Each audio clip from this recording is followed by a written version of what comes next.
Hello everyone, I'm Paul McGuire Grimes. Creepy dolls and puppets are nothing new in the horror genre, but it takes on a whole different meaning when they're used in a senior retirement home.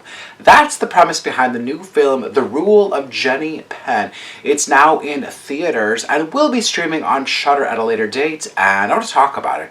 This is Paul's trip to the movies.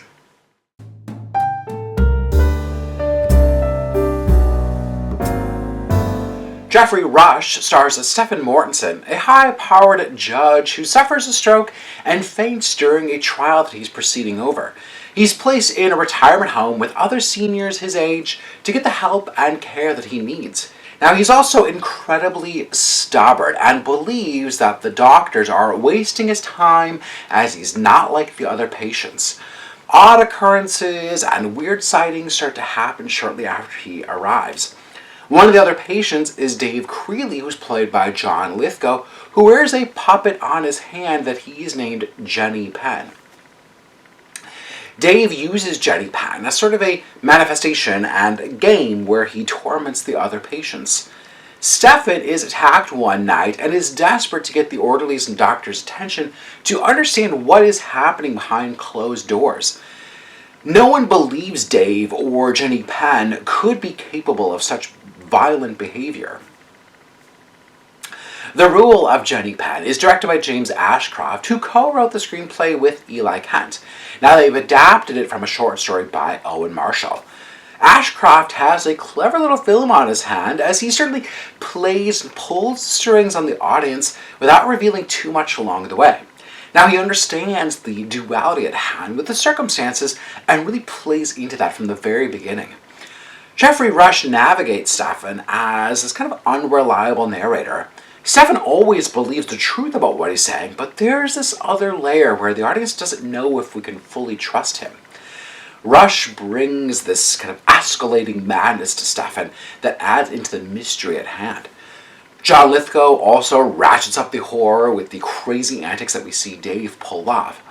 And it'd be too easy to believe that Jenny Penn is possessed or forcing Dave's hand like you'd find in most horror movies. I then began to wonder if this was all just a manifestation in Stephen's head and a metaphor for how he ruled in court versus Dave's rules through Jenny Penn. Now, the Jenny Penn doll isn't anything elaborate or mechanical, but there's something a little scary about how it seems to kind of glow from its hollow eye sockets and just the way that John Lithgow uses it as a prop.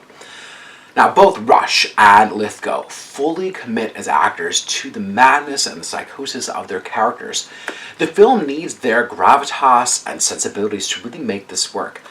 It's twisted and disturbing with a kind of odd, playful side to it. You could really make a case for Dave and Stephen to be kind of a demented version of the odd couple, antagonizing one another in the senior retirement home. James Ashcroft deliberately plays this off-kilter in the name of unexplainable terror. The audience then gets to find the truth buried somewhere within the walls of this place and these two characters. I'm giving The Rule of Jenny Penn 3 out of 5 ticket stubs. If you like my review today, click subscribe on my YouTube channel. I have some other movie reviews, some celebrity interviews. I would love to hear from you. Have you watched The Rule of Jenny Penn yet? Are you going to wait for it streaming on Shudder? Let me know your thoughts here in the comments. Follow me across social media at Paul's Movie Trip. I'm also on Letterboxd, so check me out on Letterboxd. And then go to my website, paulstriptothemovies.com, for even more reviews. Thank you so much for watching my review of The Rule of Jenny Penn.